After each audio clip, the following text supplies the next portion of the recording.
تو فرمایا تمہارا کوئی عمل دنیا میں قابل قبول نہیں رہے گا، حتیٰ کہ اس سے بڑھ کر رب کائنات نے فرمایا ان الذین ینادونک من وراء الحجرات اکثرهم لا یعقلون۔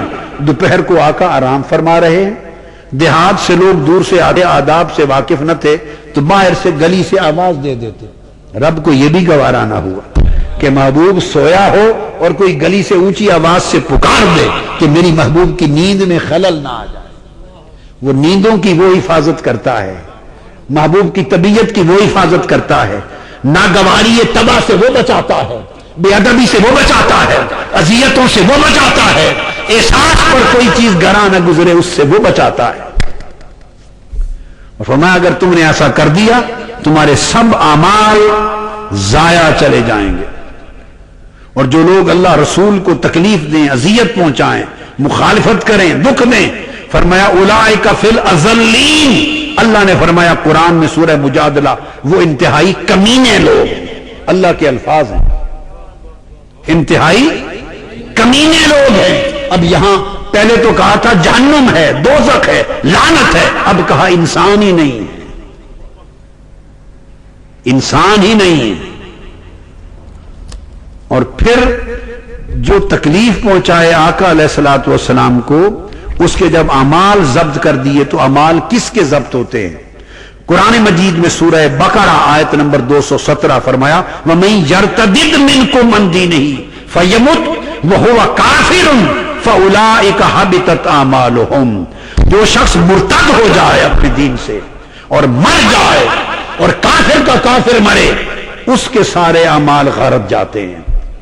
گویا جس پر اعمال کے غارت جانے کا حکم ہو سمجھ لو وہ کافر و مرتد ہو گیا۔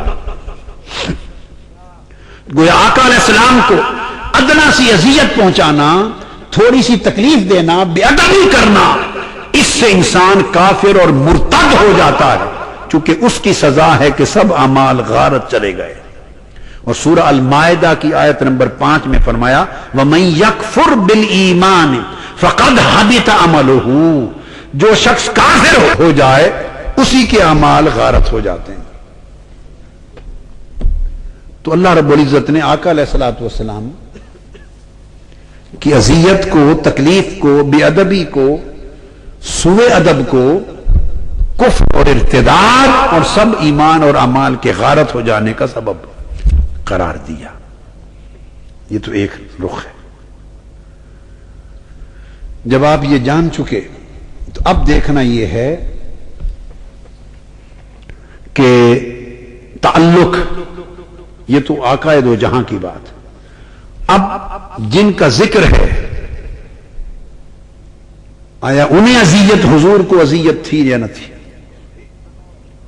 ان سے محبت حضور سے محبت تھی یا نہ تھی؟ ان کی خوشی حضور کی خوشی تھی یا نہ تھی؟ ان کی راحت جہاں آقا کی راحت تھی یا نہ تھی؟ اور انہیں تکلیف دینا حضور کو تکلیف تھی یا نہ تھی؟ اور چونکہ اعمال میں جنت سے بھی گئے، دوزخ کا حقدار بنے، لعنت ہوئی، اور اس کا سبب بھی یہ تھا کہ دیکھنا ہے کہ جن کو اذیت دی گئی یوم کربلا، یوم عاشورہ کربلا، وہ خود ساری جنت کے خود مالک و وارث بھی تھے یا نہ تھے؟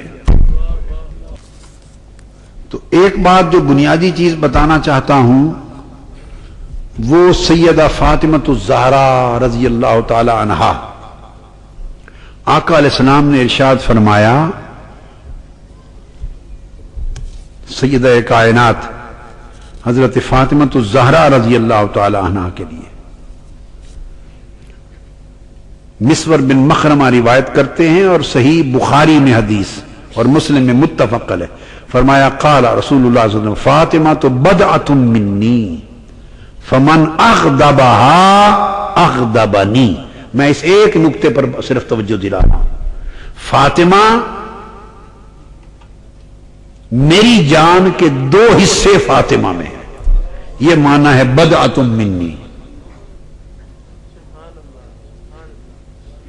میری جان کے دو حصے فاطمہ میں ہیں، بدعہ یا بدعہ عربی زبان میں 3 سے 9 تک کے عدد کے لیے استعمال ہوتا ہے. 3 سے 9. اور قرآن مجید میں سورہ یوسف میں بھی اور سورہ روم میں بھی دونوں مقامات پر بدعہ کا لفظ 7 سالوں کے لیے آیا ہے. اختصار سے بات بتا رہا ہوں. 7 سالوں کے لیے بدع سنین 7 سال سورہ یوسف اور سورہ روم. تو قرآن میں استعمال بدعہ اور بدعہ کا 7 سال کے لیے.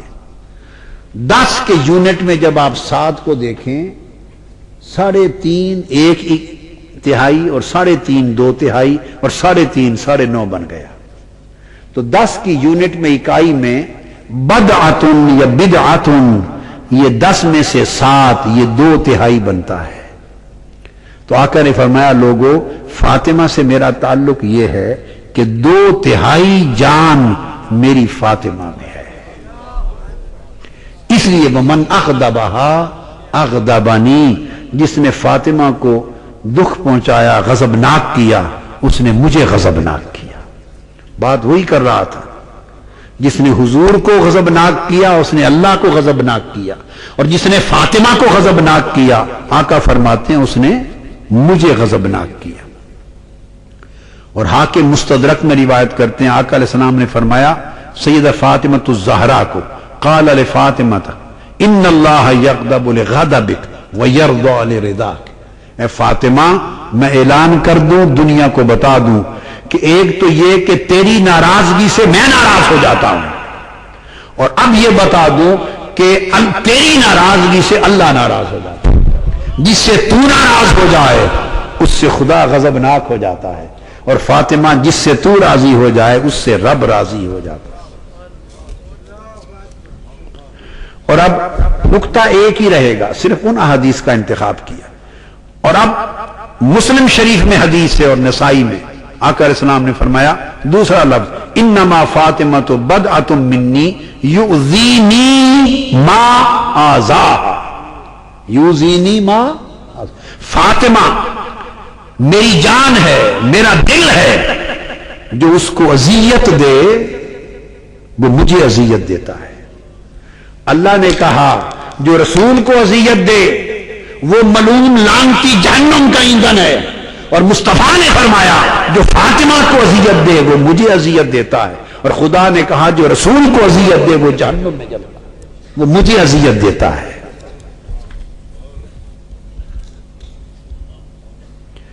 اور ابھی حنظلہ روایت کرتے ہیں، اسی طرح احمد بن حنبل امام روایت کرتے ہیں قال انما فاطمۃ بدعۃ منی فمن آذاہا فقد آذانی. یہ الفاظ آقا دہرا رہے ہیں. آقا علیہ السلام نے فرمایا زید بن ارقم روایت کرتے ہیں ترمذی شریف انا حرب لمن حاربتم وانا سلم وسلم لمن سالمتم.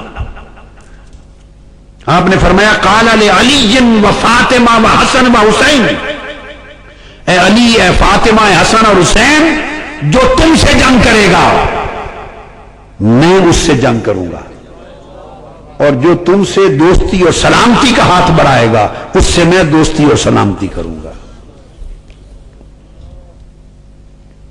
اور آقا علیہ الصلوۃ والسلام نے یہاں تک فرمایا قال رسول من ابغضنا اہل البیت فہو منافق، جو میری اہل بیت سے بغض رکھے وہ منافق ہے. اور آقا علیہ السلام نے فرمایا لا یحبنا منافق ولا یبغضنا مؤمن. فرمایا آقا علیہ السلام نے میری اہل بیت ہم سے کوئی منافق کبھی محبت نہیں کر سکتا اور کوئی مومن کبھی ہم سے بغض نہیں کر سکتا. محبت اور بغض کی ایک علامت مقرر فرما دی.